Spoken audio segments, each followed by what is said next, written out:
Continuamos hoy, amigo oyente, nuestro viaje por el libro de Levítico. Siguiendo adelante con nuestro estudio del capítulo 11 de este libro, comenzamos a considerar en nuestro programa anterior el reglamento con respecto a las criaturas limpias e inmundas en las aguas, dentro del tema central de este capítulo, que es el alimento del pueblo de Dios. Y decíamos que para ser limpios, los peces tenían que ser caracterizados por dos marcas visibles, esto es, las aletas y las escamas. Este reglamento se aplicaba tanto a los peces de agua salada como a los de agua dulce, pero era prohibido comer las criaturas que caminaban o se arrastraban en las aguas, lo cual eliminaba un gran segmento de las criaturas marinas. Notamos también que ningún ejemplo específico se daba en esta porción de peces limpios o inmundos, probablemente porque la distinción es bien definida. El pueblo de Israel dependía para su alimentación de la provisión de los peces del mar Mediterráneo, del mar de Galilea y del río Jordán, ya que el pescado era muy importante en su dieta. El pescado era tan importante que una de las puertas en el muro que rodeaba a Jerusalén se llamaba la Puerta del Pescado, pues era por allí que se traía la pesca del Mediterráneo. Es interesante notar que esto causó un problema en los tiempos del profeta Nehemías, cuando los pescadores traían sus pescados y otras mercaderías para venderlas en el día de reposo. Esta actividad constituía una violación del día de reposo. Usted puede leer esto en el capítulo 13 de su profecía, versículos 16 al 22. Ahora, la importancia de la pesca en el ministerio terrenal del Señor Jesucristo es algo muy conocido por cualquier estudiante del Nuevo Testamento. Los primeros discípulos que Él llamó eran pescadores, a quienes dijo que llegarían a ser pescadores de hombres. En una de sus parábolas que encontramos en el capítulo 13 del Evangelio según San Mateo, versículos 47 al 50, el Señor Jesucristo comparó al reino de los cielos con una red que recoge lo bueno y lo malo. Ahora, ¿cuál sería el método usado para determinar lo bueno y lo malo? No se basaría en si los peces eran grandes o pequeños, sino según la clasificación de la ley levítica. Solamente un pez que tenía aletas y escamas era limpio o bueno. No era suficiente tener solamente una de esas características, tenía que tener ambas características. Ahora, ¿cómo se asemeja esto al juicio entre los perversos y los justos? Bueno, las aletas representan al creyente que es propulsado o impelido por el Espíritu Santo, y las escamas al que está revestido de la justicia de Cristo. Estas son las dos marcas de identificación del verdadero creyente que ha sido limpiado por la sangre de Cristo y está viviendo una vida realmente cristiana. Y llegamos ahora al siguiente aspecto que vamos a considerar dentro del tema el alimento del pueblo de Dios, capítulo 11 de Levítico, y es el reglamento con respecto a las criaturas limpias e inmundas que vuelan. Leamos los versículos 13 al 19 de este capítulo 11 de Levítico. Y de las aves, éstas tendréis en abominación. No se comerán, serán abominación. El águila, el quebrantahuesos, el azor, el gallinazo, el milano según su especie. Todo cuervo según su especie. El avestruz, la lechuza, la gaviota, el gavilán según su especie. El búho, el zomormujo, el ibis, el calamón, el pelícano, el buitre, la cigüeña, la garza según su especie, la abubilla y el murciélago. Las aves no tienen marcas tan visibles como las que tienen los peces y los animales. Lo que todas parecen tener en común es la forma de alimentarse, es decir, que comen inmundicia. Este texto incluye una lista de las aves inmundas de Palestina, y es otro punto que revela que el sistema mosaico fue designado para la nación de Israel y en particular para la tierra de Palestina.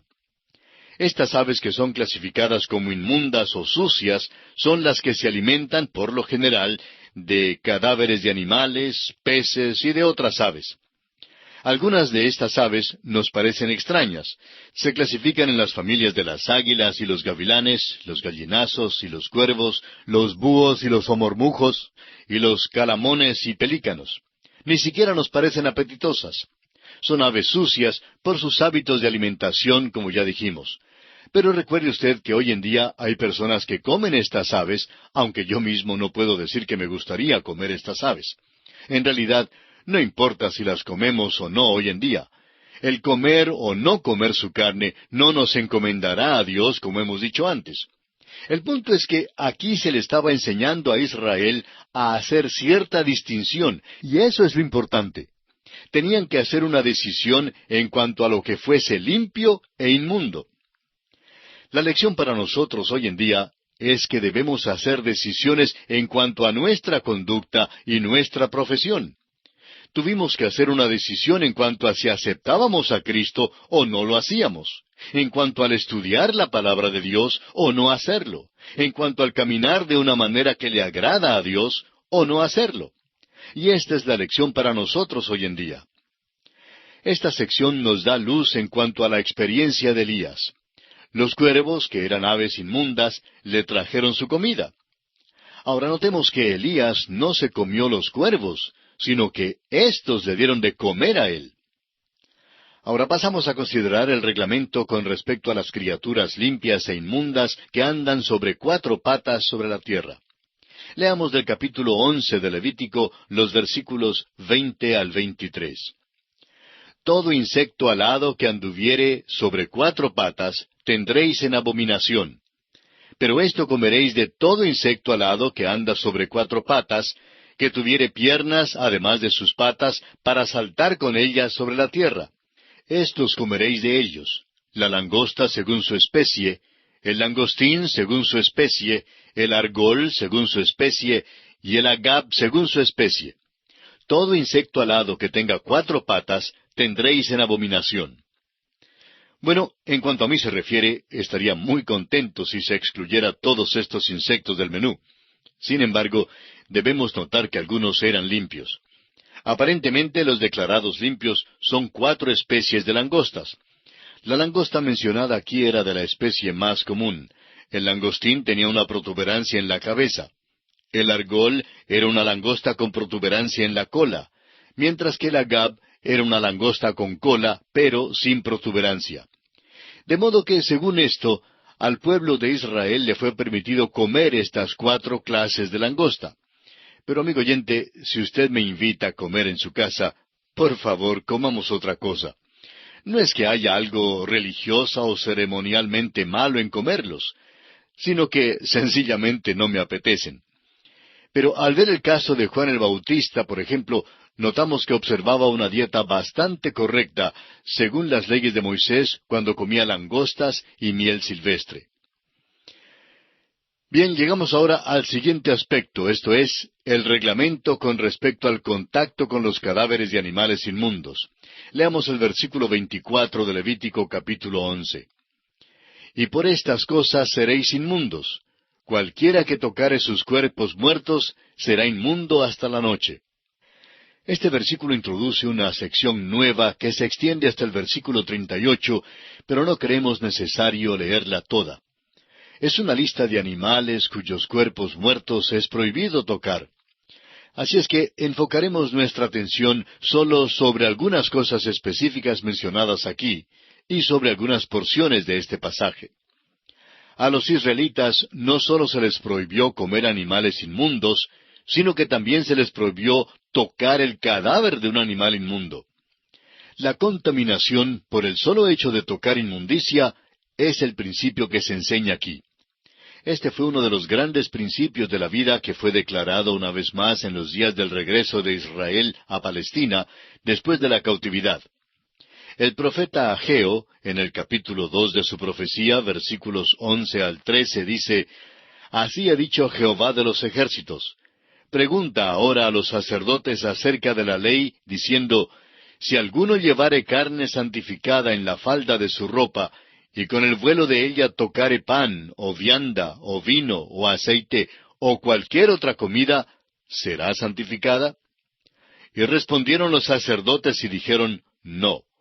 Y dijo Ageo, si un inmundo a causa de cuerpo muerto tocare alguna cosa de estas, ¿será inmunda? Y respondieron los sacerdotes y dijeron, inmunda será. Hasta aquí la lectura en Ageo capítulo 2. El principio que se presenta aquí, muy importante por cierto, es que la limpieza o la santidad no es transferida por medio del contacto, por el mero hecho de tocar algo santo.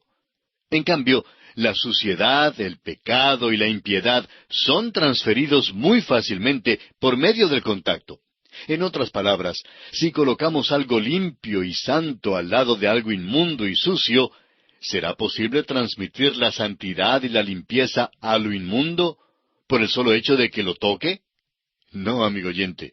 No, porque es imposible sacar lo santo donde no hay santidad, y lo limpio de lo inmundo.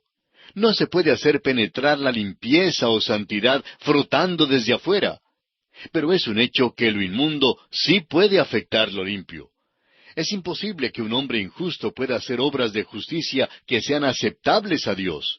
No se puede obtener justicia de la injusticia. Este principio opera como ley en todas las esferas de la vida y de la sociedad, y aún en la naturaleza. No se puede limpiar un litro de agua sucia añadiéndole un litro de agua limpia. En cambio, basta solo una gotita de agua sucia para contaminar un litro de agua limpia. De la misma manera, un muchacho que tiene sarampión nunca se cura simplemente entrando en contacto con un muchacho que esté bien de salud. En cambio, el que está bien corre el riesgo muy real de contagiarse con el sarampión solo por el hecho de estar con el muchacho enfermo. Amigo oyente, un cristiano no puede juntarse con el mundo y jugar con el pecado sin contaminarse. ¿De dónde viene la idea de que un cristiano puede meterse en las drogas y bebidas y en los cabarets y fiestas desordenadas? Algunos alegan que así se puede alcanzar a los perdidos y que uno tiene que asociarse con ellos así para poder ganarlos. Bueno, ¿se puede en realidad alcanzar a los perdidos de esa manera? Claro que no. Sucede lo contrario, pues ellos mismos se contaminan y toman parte en aquellos pecados. El apóstol San Judas en su carta, versículo 23, dice, a otros salvad arrebatándolos del fuego, y de otros tened misericordia con temor, aborreciendo aún la ropa contaminada por su carne. Es una equivocación terrible juntarse y meterse en el pecado. Debemos, pues, guardarnos de toda contaminación. Un ciudadano israelita tenía en mente este gran principio cada vez que caminaba en el camino y veía un perro muerto o una rata muerta. Le era prohibido llevar el cadáver o cualquiera de sus partes. No debía llevar ni un hueso ni la piel para uso alguno. Si es que tocaba inadvertidamente el cadáver de un animal inmundo, tenía que lavar los vestidos y quedarse inmundo hasta el fin del día. Estas son grandes lecciones espirituales para nosotros. El cristiano es santificado por la redención de Cristo y es vestido de sus vestidos de justicia.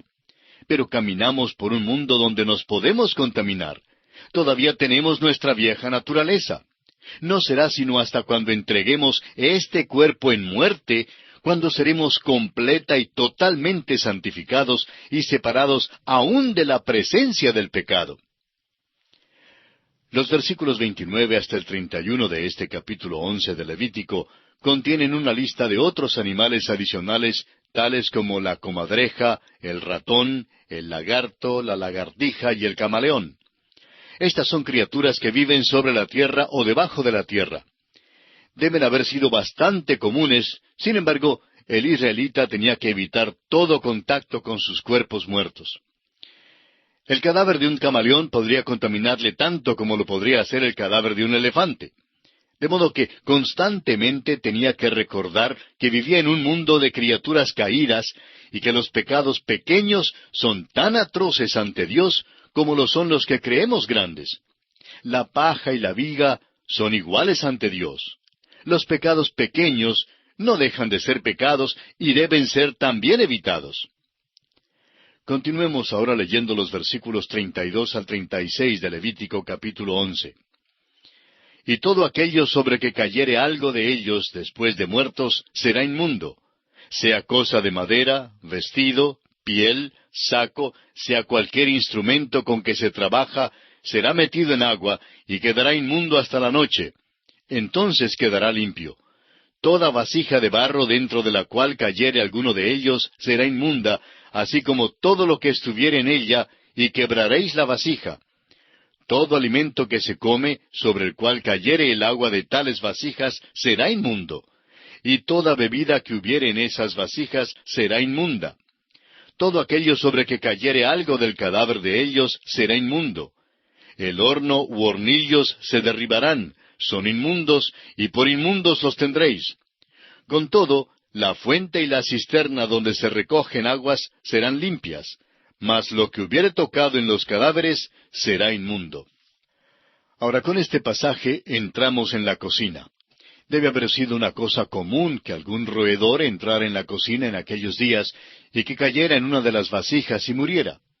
Cualquiera vasija de barro en que esto ocurría tenía que ser quebrada y el agua o el grano que contenía tenía que botarse. Una vasija de bronce tenía que ser restregada hasta quedar completamente limpia. Amigo oyente, es que aquí Dios le está enseñando a su pueblo la necesidad de la limpieza en la preparación de las comidas. Y al mismo tiempo les estaba enseñando una lección en cuanto a la santidad. Cada vasija era santa ante Dios y todo tenía que permanecer limpio. En el sistema mosaico, la limpieza era lo más importante después de la santidad, y esto tenía que aplicarse aún a los detalles más pequeños en las situaciones cotidianas. Dios guardó a su pueblo de toda contaminación y corrupción. Y aquí nos detenemos, amigo oyente, por esta ocasión. En el próximo programa continuaremos nuestro estudio de este capítulo 11 de Levítico y le sugerimos que lea los siguientes versículos para estar familiarizado con esta porción.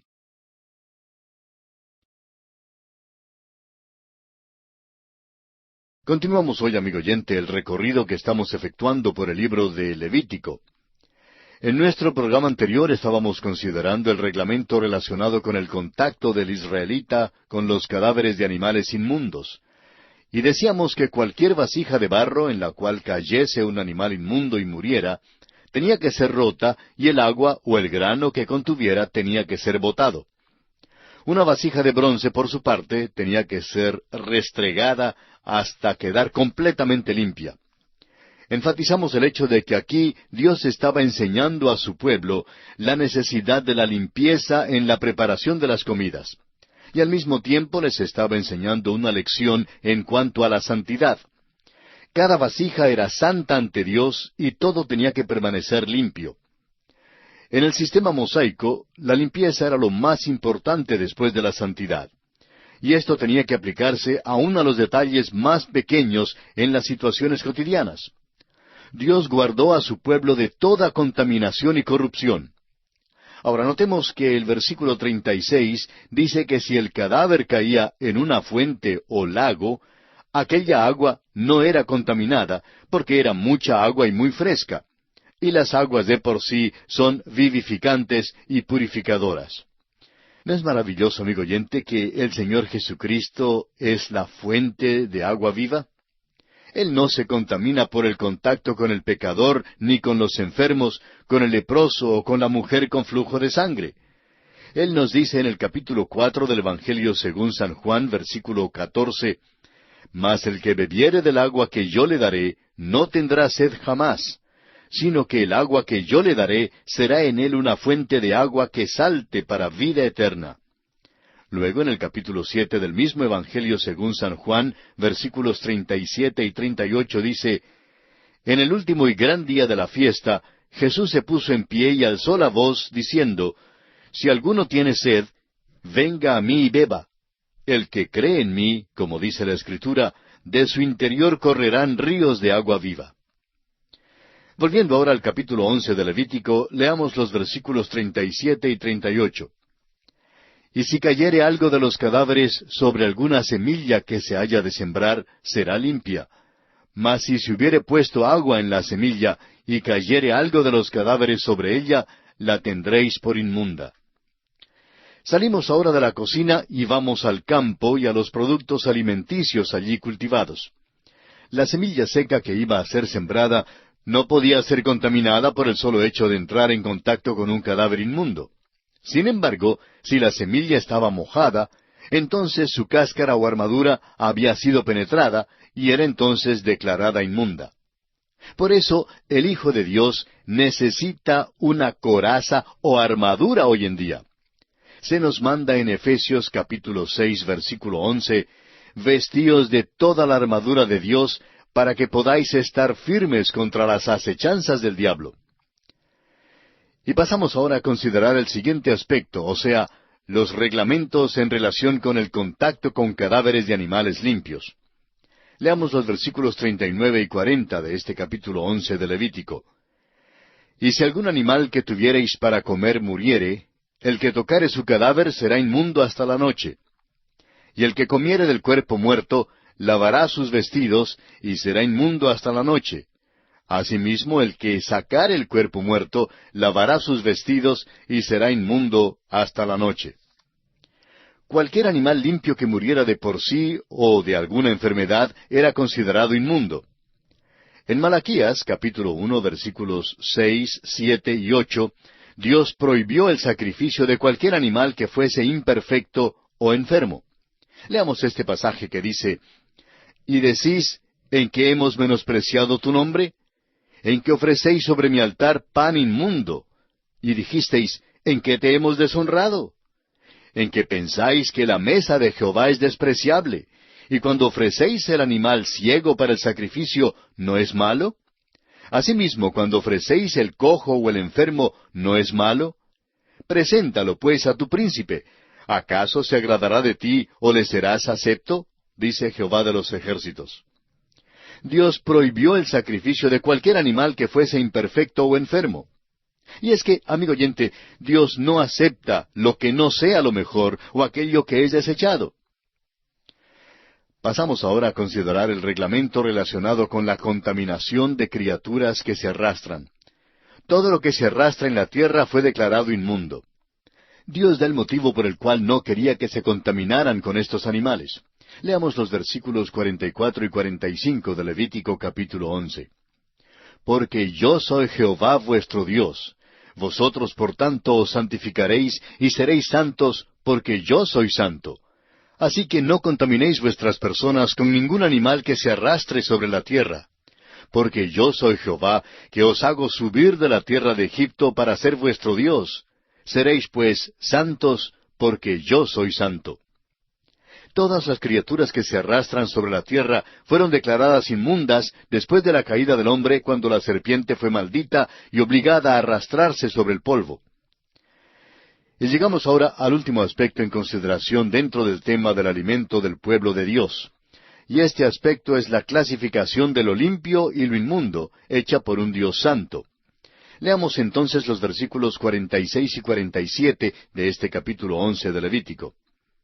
«Esta es la ley acerca de las bestias y las aves, y todo ser viviente que se mueve en las aguas, y todo animal que se arrastra sobre la tierra, para hacer diferencia entre lo inmundo y lo limpio, y entre los animales que se pueden comer y los animales que no se pueden comer». Es Dios quien hace la distinción bien definida entre lo limpio y lo inmundo. La santidad, aun en las cosas pequeñas, es esencial. Esta es la prueba suprema para el hombre de Dios. La prueba decisiva de cualquier vida, de cualquier persona del pueblo de Dios, es esta. Dios dice, «Soy tu Dios, soy santo, sed santos». Amigo oyente, usted tiene que decidirse si va a caminar con Dios y para Dios en este mundo contaminado. Esta es la lección para nosotros en este capítulo 11 de Levítico con respecto a lo limpio y lo inmundo. Y así concluimos nuestro estudio de este capítulo 11 de Levítico. Y entramos ahora al capítulo 12. El tema central del capítulo 12 es la ley con respecto a la maternidad y la transmisión del pecado por herencia. El capítulo 12 es un capítulo muy breve. Solo tiene 8 versículos y establece un contraste con el capítulo anterior que trató el tema de la dieta y que abarcó 47 versículos. Sin embargo, es un capítulo muy importante y hasta en cierto sentido es más importante que el capítulo anterior.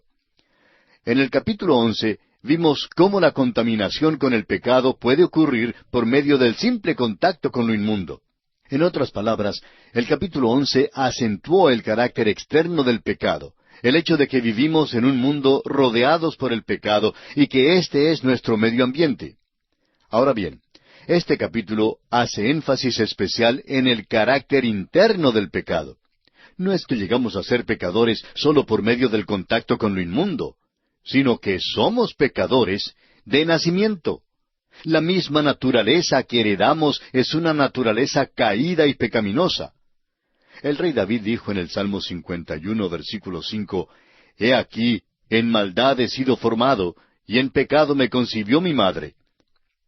Este capítulo trata de la ley con respecto a la maternidad, la transmisión del pecado por herencia. Nos encontramos ahora en el campo de la obstetricia. El último capítulo trató de temas en el campo de la dietética y la pediatría. Nuestro Señor, amigo oyente, es el gran médico, es el especialista en todos los campos. Los pueblos paganos tenían ciertas ideas y nociones supersticiosas en cuanto a la inmundicia de las mujeres en el parto.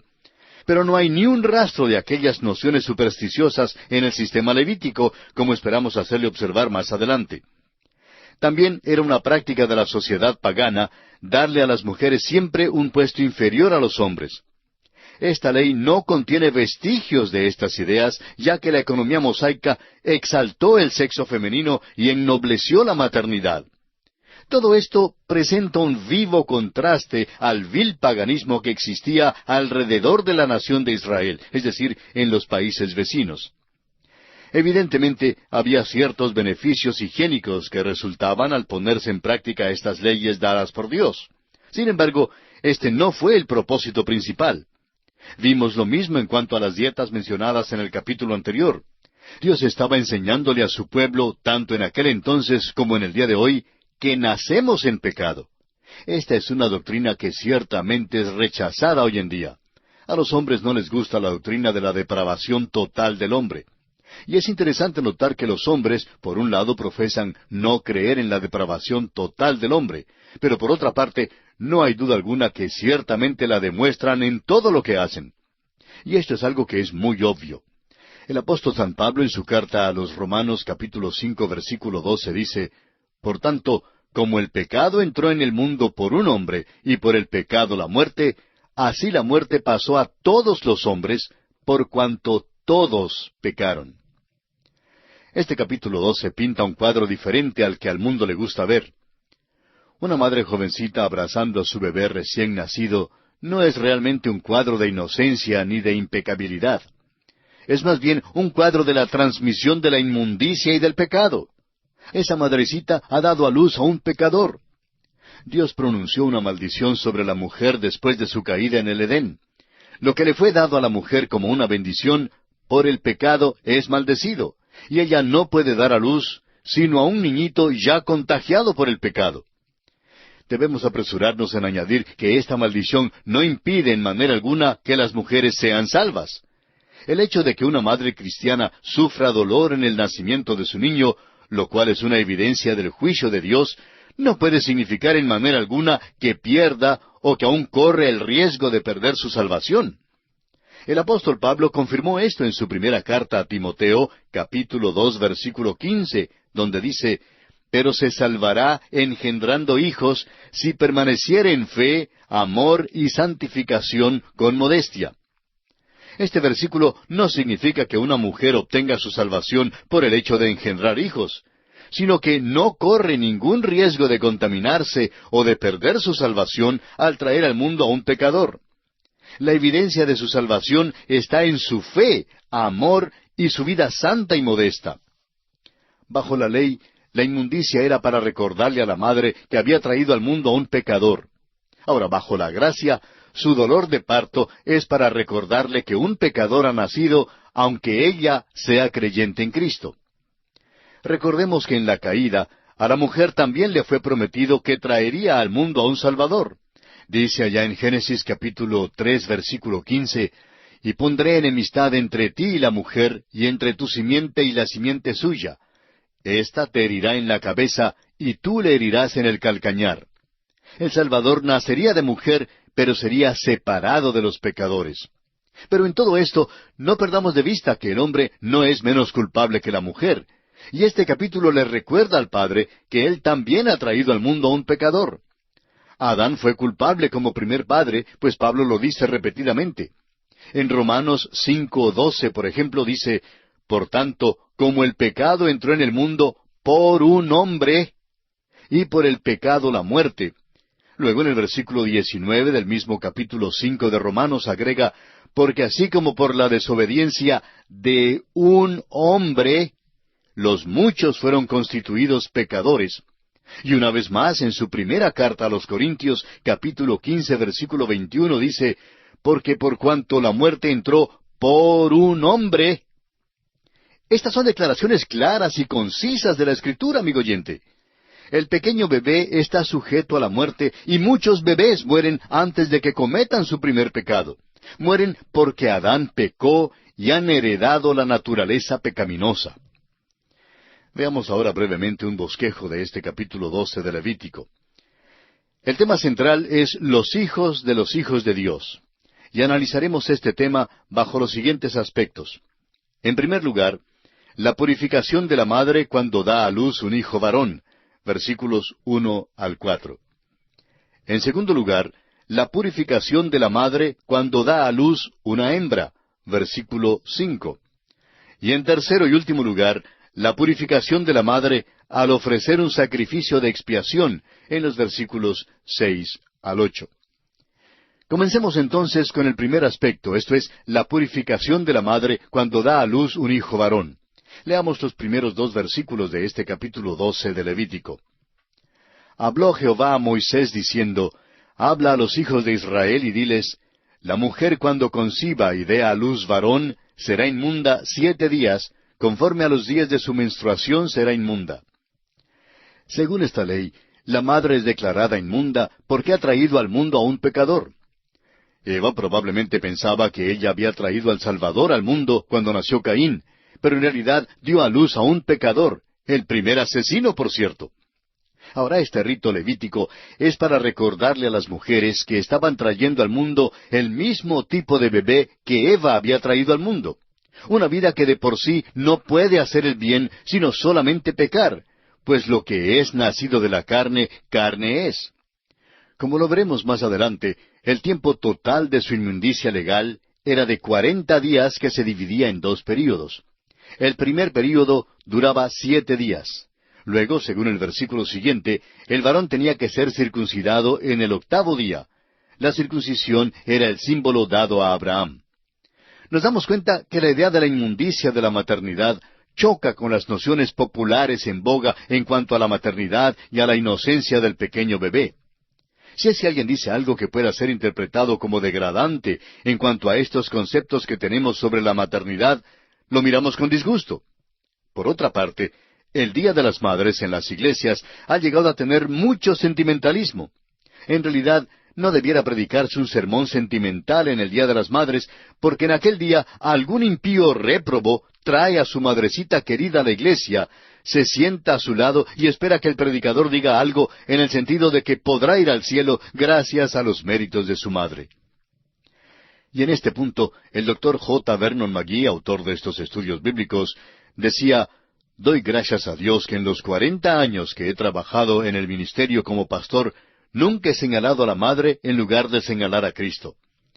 Desafortunadamente, amigo oyente, el mundo de hoy en día idealiza y sentimentaliza la maternidad hasta considerar que un retrato o cuadro de una madre con su nuevo bebé sea la cosa más bella posible. Pero Dios, amigo oyente, mira las cosas tal cual son. Dios dice que el padre y la madre han traído al mundo a un pecador. La madre era declarada inmunda para recordarle que el bebé que tenía en sus brazos era pecador. Debido al pecado original de la mujer y porque hay una maldición de su parto, el apóstol Pablo escribe en su primera carta a Timoteo, capítulo 2, versículo 12, porque no permito a la mujer enseñar ni ejercer dominio sobre el hombre, sino estar en silencio. Lo que está diciendo Pablo aquí es que una mujer no debe tomar un puesto en la iglesia en el cual ella deba definir doctrinas, y creemos que las razones son 2. La primera razón la encontramos en el versículo siguiente, versículo 13, de esta primera carta a Timoteo, capítulo 2. Dice Pablo, porque Adán fue formado primero, después Eva.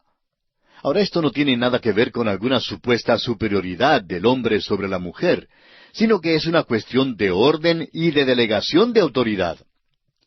Y en segundo lugar, Pablo dice en el versículo 14, y Adán no fue engañado, sino que la mujer, siendo engañada, incurrió en transgresión. La mujer fue la primera en caer en la transgresión, y entonces el hombre la siguió a sabiendas, mientras ella había pecado sin darse cuenta de su transgresión. Como ya lo vemos, la mujer fue la primera en caer en la transgresión, y entonces el hombre la siguió a sabiendas, mientras ella había pecado sin darse cuenta de su transgresión.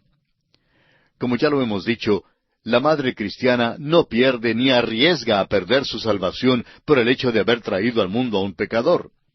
Pero tampoco significa que los hijos sean salvos por el solo hecho de que su madre sea salva. Sin embargo, hay algunos que tratan de interpretar en este sentido la declaración del apóstol Pablo al carcelero de Filipos cuando le dijo en Hechos 16:31, «Cree en el Señor Jesucristo y serás salvo, tú y tu casa».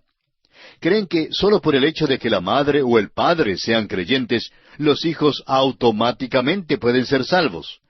Pero la verdad, amigo oyente, es otra muy distinta. Bien, lamentablemente nuestro tiempo se ha agotado y tenemos que suspender aquí por esta oportunidad. Continuaremos este interesantísimo tema en nuestro próximo programa.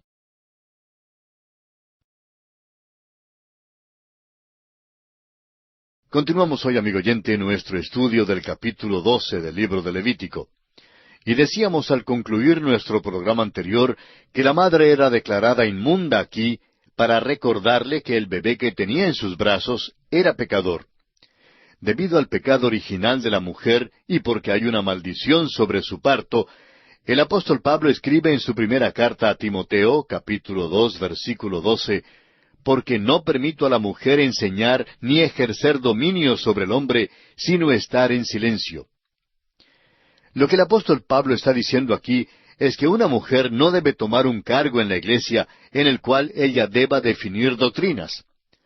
Y dijimos que creíamos que las razones son dos. En primer lugar, como lo dice el versículo 13 de primera Timoteo capítulo 2, «Porque Adán fue formado primero, después Eva». Ahora esto no tiene nada que ver con alguna supuesta superioridad del hombre sobre la mujer, sino que es más bien una cuestión de orden y de delegación de autoridad. En segundo lugar, el versículo 14 de la misma carta a Timoteo capítulo 2 dice, «Y Adán no fue engañado, sino que la mujer, siendo engañada, incurrió en transgresión». La mujer fue la primera en caer en la transgresión, y entonces el hombre la siguió a sabiendas, mientras que ella había pecado sin darse cuenta de su transgresión. Como ya lo hemos dicho, la madre cristiana no pierde ni arriesga a perder su salvación por el hecho de haber traído al mundo a un pecador. Pero tampoco significa que los hijos sean salvos por el solo hecho de que su madre sea salva. Sin embargo, hay quienes tratan de interpretar en ese sentido la declaración de Pablo al carcelero de Filipos cuando le dijo en Hechos 16:31, «Cree en el Señor Jesucristo y serás salvo tú y tu casa». Creen que sólo por el hecho de que la madre o el padre sean creyentes, los hijos automáticamente pueden ser salvos. Amigo oyente, su querida madre puede que sea salva, pero el hecho es que trajo al mundo a un pecador. Cuando mi querida madre me trajo al mundo, todo lo que trajo al mundo era unos 3 kilos y más de pecado. Y esto lo perdemos de vista hoy en día. Hay demasiados padres que creen que están criando una cosa preciosa, que hasta cierto punto es un cruce entre una orquídea y una pieza de porcelana fina. No se atreven a usar la vara de corrección, porque eso dice que puede frustrar su personalidad. Pero, amigo oyente, el resultado es que ahora, hoy en día, tenemos a estos inocentes paseándose, protestando y fomentando disturbios en nuestras ciudades. Amigo oyente, cuando yo asistía a la escuela no era un inocente. Tampoco era inocente el grupito con el cual yo andaba. Y así tampoco son inocentes los muchachos de nuestros días. La disciplina se ha ido abajo en el hogar hoy en día porque los padres creen que están criando unas florecitas muy dulces. Pero la verdad es que tienen una cosecha de pura hierba y maleza. Eso es lo que todos somos y lo que trajimos al mundo. Por eso es tan esencial que cada uno de nosotros como padres cristianos preguntemos constantemente a nuestros hijos si son salvos, si están seguros de haber confiado en Cristo. Quizá ellos lleguen a preguntarnos por qué hacemos constantemente esa pregunta. Pero la verdad, amigo oyente, es que debemos asegurarnos que ellos lo hayan hecho. Alguien dirá, bueno, los hijos de los predicadores, los pastores y los misioneros seguramente están excluidos, porque al escuchar predicar el Evangelio tantas veces, por eso deben ser salvos. Pero, amigo oyente, debemos asegurarnos que nuestros hijos hayan aceptado individualmente a Cristo como su Salvador personal, porque ellos tienen la misma naturaleza que nosotros. Y sucede que nuestra naturaleza es perdida, y sólo Cristo la puede redimir. Y ahora nos imaginamos que aquí alguien quizá pregunte que si el recién nacido ya es pecador, ¿qué será de ese pequeñuelo si muere durante sus años de infancia? ¿Se perderá porque es un pecador? La respuesta es que no, no se perderá. No se perderá porque, aunque es verdad que en Adán todos tenemos que morir, y también están incluidos aquí los pequeñuelos que no han cometido ningún pecado, tenemos que recordar, sin embargo, estas palabras en Mateo 19:14, que pronunció el Señor Jesucristo cuando dijo, «Dejad a los niños venir a mí, y no se lo impidáis, porque de los tales es el reino de los cielos». También creemos que aclara este tema lo que dice el Señor Jesucristo en Mateo 18:10. «Mirad que no menospreciéis a uno de estos pequeños, porque os digo que sus ángeles en los cielos ven siempre el rostro de mi Padre que está en los cielos». Y creemos que aquí sería mejor traducir esta palabra ángeles, que aparece aquí, por la palabra espíritus. Entonces, este versículo diría, sus espíritus en los cielos ven siempre el rostro de mi Padre. En otras palabras, lo que aquí enseña Jesús es que cuando aquel pequeñuelo muere en su infancia, su espíritu asciende para estar con Cristo. ¿Por qué? Porque Jesucristo es el que descendió y murió por los pecadores, incluyéndose aquí todos los que no han llegado aún a la edad en que son responsables de sus acciones. Pero, amigo oyente, una vez que uno llega a la edad de que es responsable por sus propios hechos, entonces esta persona tiene que hacer una decisión propia e individual en cuanto a Jesucristo, ya sea aceptarle o bien rechazarle como su Salvador. El pequeñuelo que muere en su niñez no puede ir al cielo por sus propios méritos, pues como ya hemos visto, es pecador de nacimiento, y el mismo hecho de que esté en la tumba lo comprueba. Por otra parte, este pequeñuelo no puede obtener su entrada al cielo por medio de las buenas obras, pues no ha tenido la oportunidad de hacerlas. Su única esperanza entonces está en la muerte expiatoria de Cristo Jesús en la cruz del Calvario. Es algo maravilloso que una madre sepa que el Señor Jesús murió por su pequeñuelo. Quizá, amigo oyente, hemos entrado en mucho detalle aquí, pero creemos que debemos acentuar el hecho de que los bebés que traemos al mundo son pecadores, que en su mayoría van a correr indisciplinados y en rebeldía. Adoptarán lo que creen es la nueva moralidad, pero que en realidad no es otra cosa que el antiguo pecado con un nombre nuevo. Toda esta filosofía de la vida ha sido totalmente errada. Necesitamos empezar a criar y disciplinar a nuestros hijos según las Escrituras y no según lo que nos aconsejan algunos pediatras. Muchos de sus famosos consejos han sido la causa de muchos de los problemas que vemos en la juventud de nuestros días.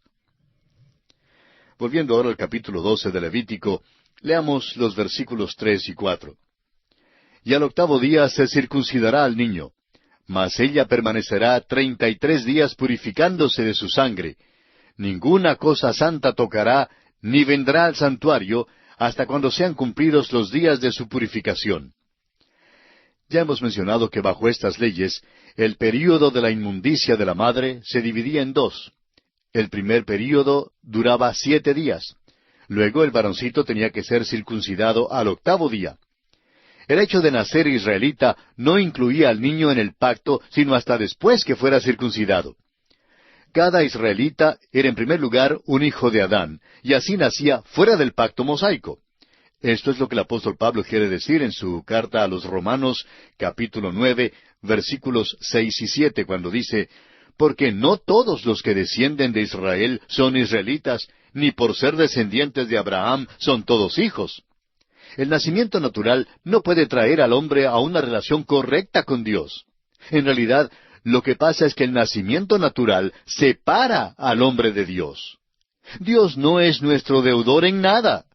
Él envió a su Hijo Jesucristo únicamente por amor y por su gracia para con nosotros. Solo podemos ser salvos, amigo oyente, si aceptamos a Jesucristo como nuestro todo suficiente Salvador. El segundo período de la inmundicia de la madre duraba 33 días, y por tanto el tiempo total era de 40 días. Esto reafirma el hecho de que el rito de la circuncisión tenía un significado especial de purificación para la madre que había sido contaminada al dar a luz a un pecador. Sus primeros 7 días recuerdan a la madre que es descendiente pecaminosa de Adán, y así la circuncisión era la forma en que Dios dijo en el Nuevo Testamento, «Dejad a los niños venir a mí y no se lo impidáis». La circuncisión del varoncito quitaba esa parte del pecado de su madre. Su aceptación significaba también la aceptación de ella. Sin embargo, la madre debía recordar que todavía era pecadora y que requería 33 días más para su purificación. Es interesante notar que Jesús fue circuncidado al 8º día. En el Evangelio según San Lucas, capítulo 2, versículos 21 al 23, leemos, «Cumplidos los 8 días para circuncidar al niño, le pusieron por nombre Jesús, el cual había sido puesto por el ángel antes que fuese concebido. Y cuando se cumplieron los días de la purificación de ellos, conforme a la ley de Moisés, le trajeron a Jerusalén para presentarle al Señor, como está escrito en la ley del Señor, todo varón que abriere la matriz será llamado santo al Señor». María reconoció que era pecadora, aunque había dado a luz a un Salvador santo y sin pecado. María también tuvo que aceptar a Cristo Jesús como su propio Salvador. Y Jesús fue circuncidado para cumplir la ley de Moisés. Él vino, amigo oyente, para cumplir la ley y no para destruirla. Nació bajo la ley y así se identificó perfectamente con su pueblo. Y pasamos ahora a considerar el siguiente aspecto en este capítulo 12. La purificación de la madre al nacer una hembra. Leamos el versículo 5 de este capítulo 12 de Levítico. «Y si diere a luz hija, será inmunda 2 semanas, conforme a su separación, y 66 días estará purificándose de su sangre». El tiempo es doble para la purificación después de nacer una hija. No sabemos por qué esto era así, pero evidentemente la circuncisión del varoncito tenía algo que ver con la reducción de los días necesarios para la purificación y descargaba algo de la maldición. Pero ahora en nuestros tiempos, la gracia nos trae a un nuevo día. El apóstol Pablo dice en su carta a los Gálatas, capítulo 3, versículos 27 al 29, «Porque todos los que habéis sido bautizados en Cristo, de Cristo estáis revestidos. Ya no hay judío ni griego, no hay esclavo ni libre, no hay varón ni mujer, porque todos vosotros sois uno en Cristo Jesús. Y si vosotros sois de Cristo, ciertamente linaje de Abraham sois, y herederos según la promesa». Y el último aspecto en consideración aquí en el capítulo 12 de Levítico es la purificación de la madre al ofrecer un sacrificio de expiación. Leamos los versículos 6 al 8. «Cuando los días de su purificación fueren cumplidos, por hijo o por hija, traerá un cordero de 1 año para holocausto, y un palomino o una tórtola para expiación, a la puerta del tabernáculo de reunión, al sacerdote. Y él los ofrecerá delante de Jehová, y hará expiación por ella, y será limpia del flujo de su sangre. Esta es la ley para la que diere a luz hijo o hija. Y si no tiene lo suficiente para un cordero, tomará entonces 2 tórtolas o 2 palominos, uno para holocausto y otro para expiación, y el sacerdote hará expiación por ella, y será limpia». La madre traía a Dios un holocausto y una ofrenda por el pecado, y el sacerdote lo ofrecía por ella. No podía ser salva por el solo hecho de traer un hijo al mundo. Tenía que ofrecer un sacrificio. Hoy en día, una madre tiene que confiar en el Señor Jesucristo como su Salvador personal. Recordado esto, ella debe criar a su hijo tomando en cuenta que es un pecador que necesita también aceptar a Cristo. ¿Cuánta falta nos hace esto en el hogar de hoy en día, amigo oyente? Usted recordará que cuando Jesús nació, su madre ofreció tórtolas porque los pobres podían traerlas como ofrenda.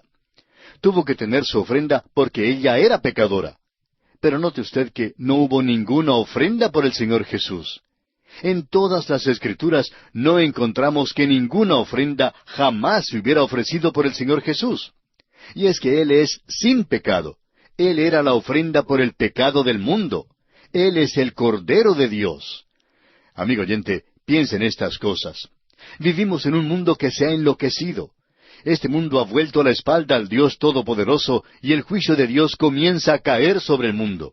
Demostramos el hecho de que en el mundo solo nacen pecadores y que todos necesitamos de la gracia salvadora de Dios.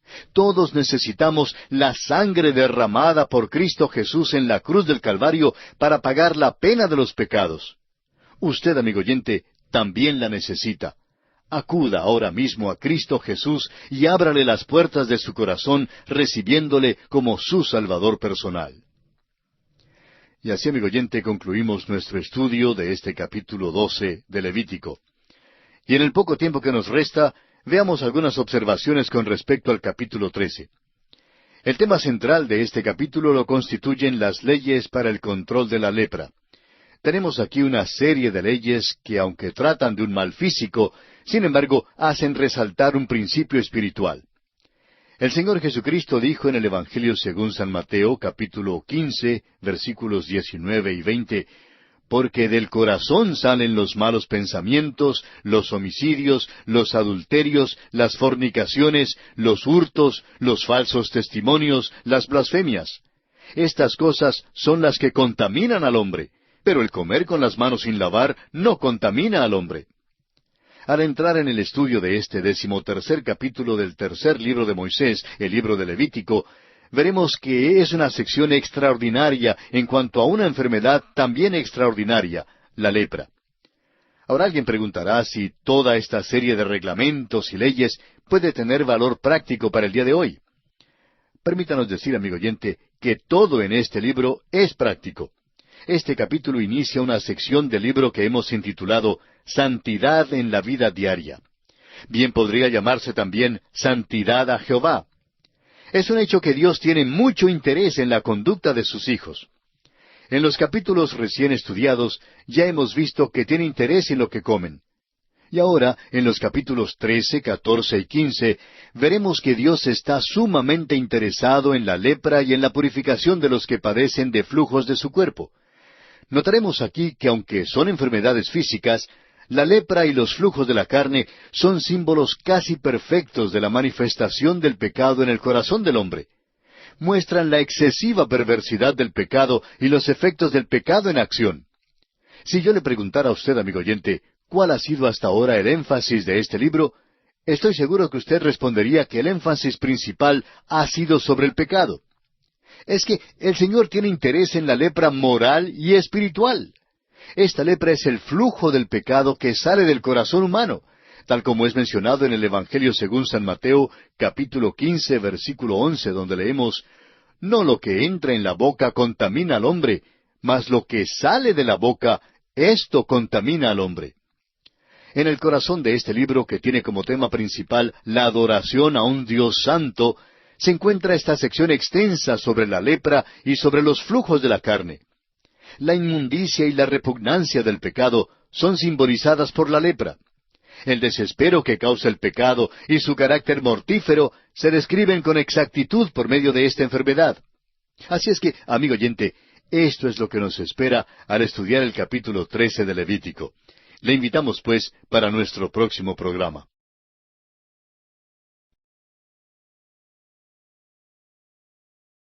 Continuamos hoy, amigo oyente, nuestro viaje por Levítico, el tercer libro de Moisés.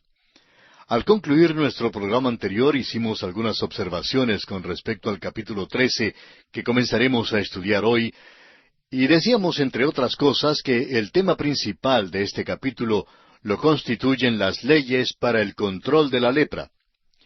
Al entrar en el estudio de este capítulo 13, notaremos que es una sección extraordinaria en cuanto a una enfermedad también extraordinaria, la lepra.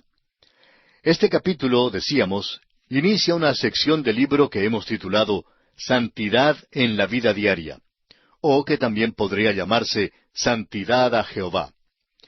Es un hecho que Dios tiene mucho interés en la conducta de sus hijos.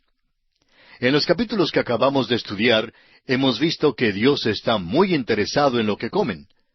Y ahora, en los capítulos 13, 14 y 15, veremos que Dios está vivamente interesado en la lepra y en la purificación de los que padecen de flujos de su cuerpo. Notaremos aquí que aunque son enfermedades físicas, la lepra y los flujos de la carne son símbolos casi perfectos de la manifestación del pecado en el corazón del hombre. Muestran la excesiva perversidad del pecado y los efectos del pecado en acción. Ahora, si yo le preguntara a usted, amigo oyente, ¿cuál ha sido hasta ahora el énfasis de este libro? Estoy seguro que usted respondería que el énfasis principal ha sido sobre el pecado. Y es que el Señor tiene interés en la lepra moral y espiritual. Esta lepra es el flujo del pecado que sale del corazón humano, tal como se menciona en el Evangelio según San Mateo, capítulo 15, versículo 11, donde leemos, «No lo que entra en la boca contamina al hombre, mas lo que sale de la boca, esto contamina al hombre». En el corazón de este libro, que tiene como tema principal la adoración a un Dios santo, se encuentra esta sección extensa sobre la lepra y sobre los flujos de la carne. La inmundicia y la repugnancia del pecado se ven simbolizadas por la lepra. El desespero que causa el pecado y su carácter mortífero se describen con exactitud por medio de esta enfermedad.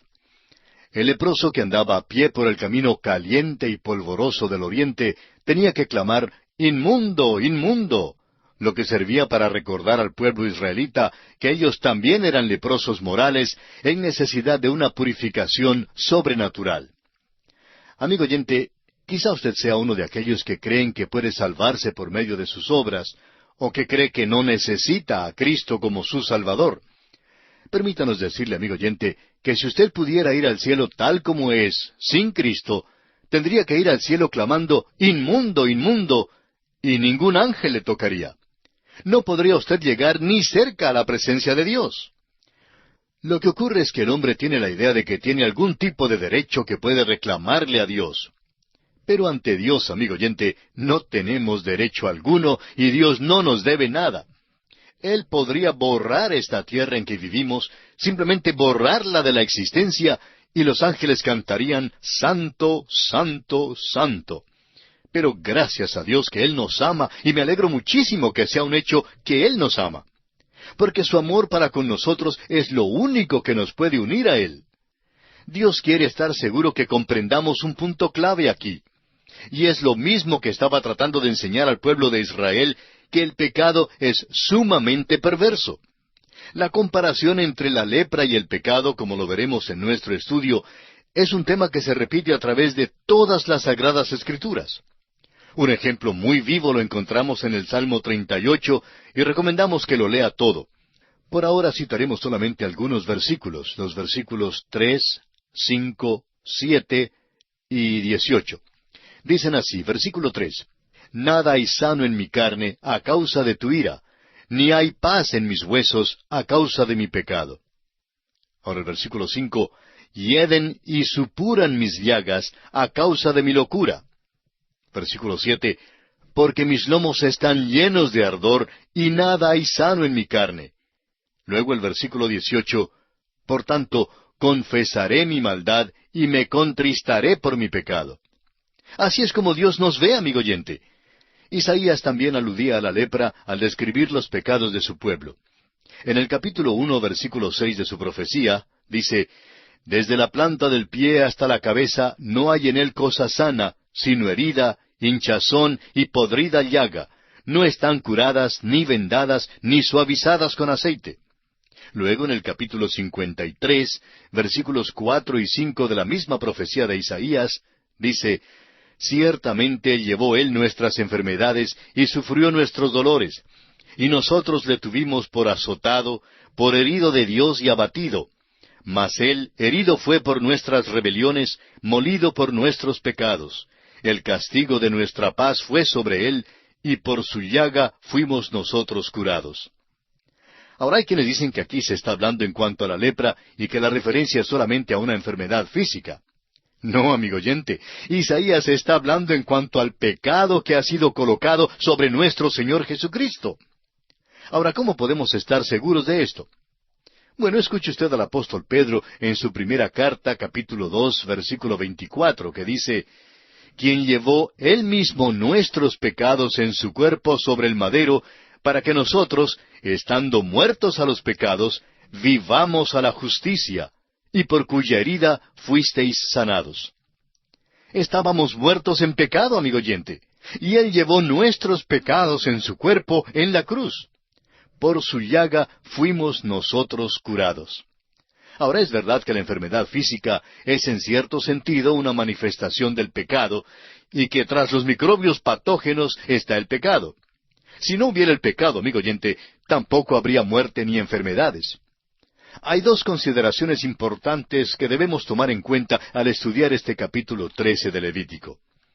Primero, la Biblia no está de acuerdo con el punto de vista generalmente aceptado de que la lepra era una enfermedad incurable en aquel entonces.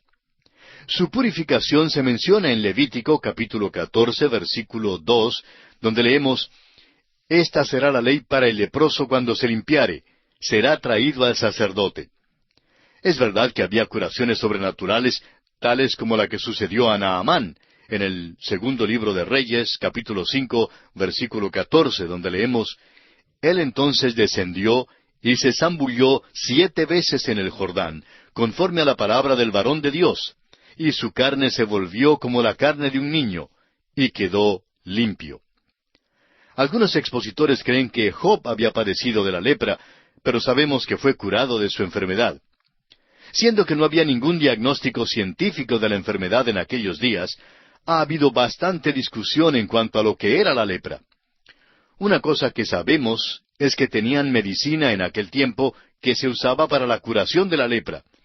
El aceite chaulmoogra, por ejemplo, ha sido empleado aún hasta muy recientemente como un tratamiento para la lepra. Este capítulo 13 y el siguiente no contienen ninguna curación para la lepra, y debemos notar esto con cuidado. Estos capítulos dan instrucciones al sacerdote en cuanto a cómo un caso de lepra debe ser determinado y las medidas que se debía tomar para evitar su propagación en el campamento. Después que la lepra hubiera sido limpiada, había un rito que tenía que seguirse. Pero no es una curación lo que se presenta aquí. Se consideraba la lepra como una enfermedad contagiosa y terrible, y en la mayoría de los casos era fatal. El capítulo 14 trata de la purificación ceremonial del leproso después de su curación, y no de la curación misma.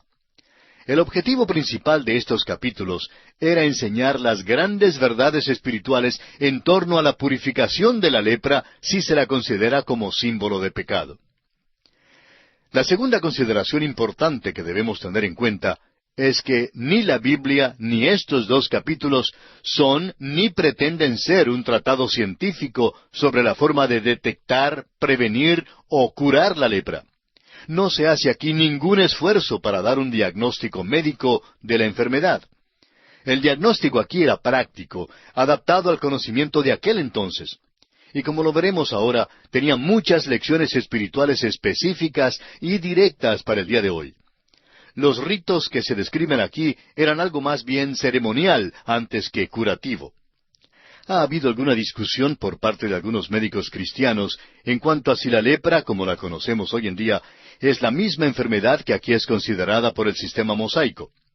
Se ha escrito mucho en el pasado, tanto a favor como en contra de tal suposición, pero nos parece que las descripciones en estos capítulos presentan a la lepra tal como nosotros comprendemos a esta enfermedad aborrecible y mortífera, pero que además se incluye aquí la elefantiasis, la dermatosis, los flujos, el cáncer, los tumores y las enfermedades venéreas. Esto lo comprobaremos en el capítulo 15 y entraremos en más detalles en cuanto a esto cuando lleguemos a ese capítulo. Son solo los primeros períodos de la lepra los que se describen aquí. En el instante que una persona era declarada leprosa, era marginada de la sociedad. Este capítulo, repetimos, trata la purificación de la lepra y no de su curación. El leproso era purificado después que había sido curado. Veamos ahora brevemente el bosquejo que seguiremos en el estudio de este tema de la purificación de la lepra. Veremos en primer lugar la diagnosis de un nuevo caso de la lepra en los versículos 1 al 8. En segundo lugar, veremos la diagnosis de un antiguo caso de la lepra en los versículos 9 al 17. En tercer lugar, consideraremos la diagnosis de la lepra, de una llaga o quemadura, en los versículos 18 al 28.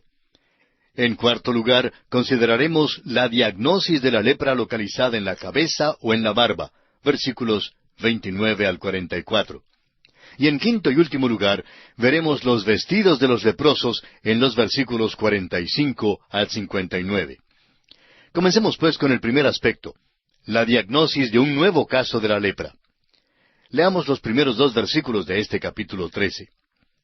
Habló Jehová a Moisés y a Aarón diciendo, Cuando el hombre tuviere en la piel de su cuerpo hinchazón, o erupción, o mancha blanca, y hubiere en la piel de su cuerpo como llaga de lepra, será traído a Aarón el sacerdote, o a uno de sus hijos los sacerdotes.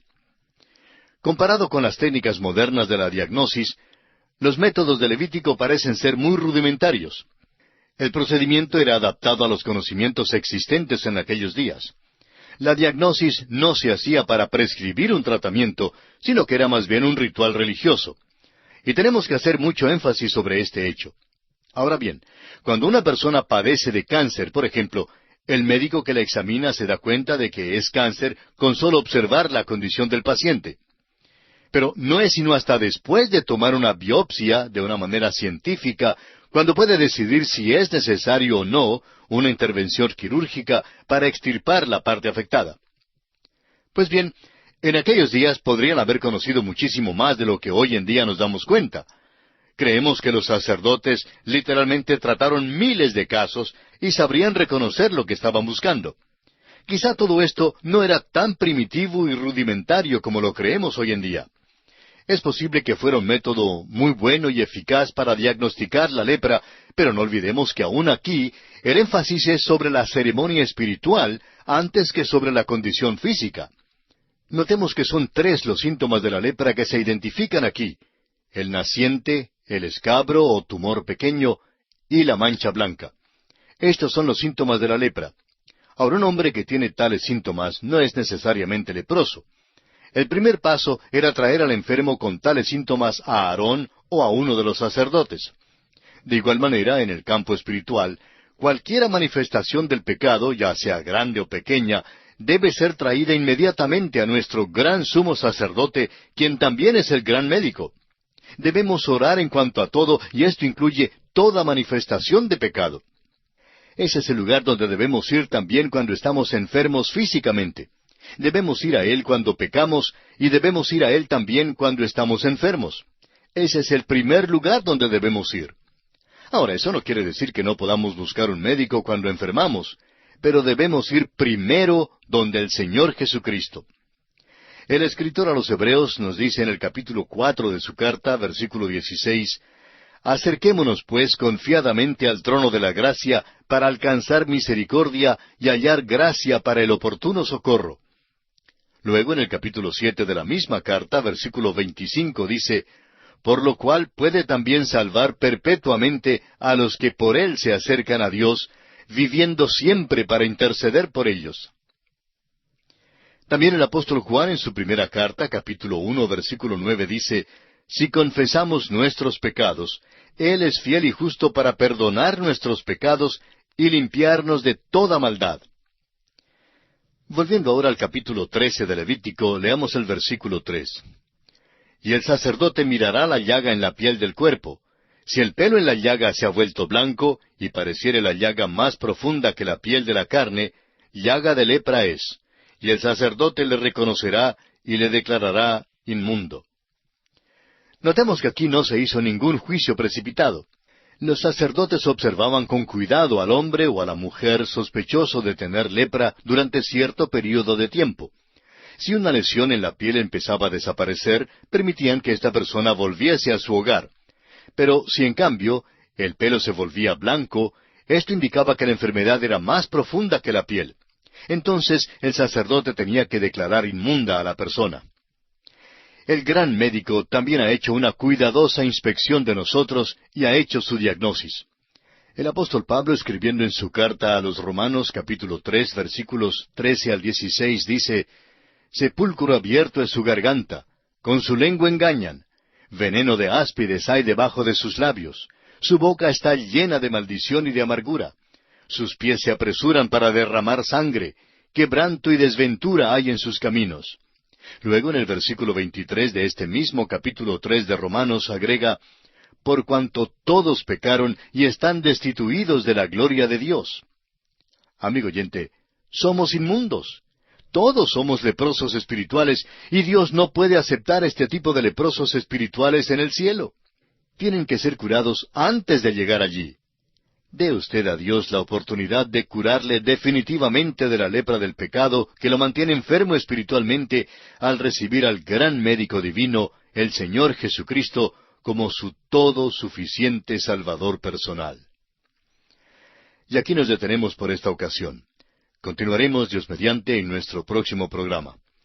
Mientras tanto, le animamos a dar lectura a los siguientes versículos de este capítulo 13 de Levítico que seguimos estudiando. De esta forma estará usted listo y bien preparado para acompañarnos en nuestro próximo estudio.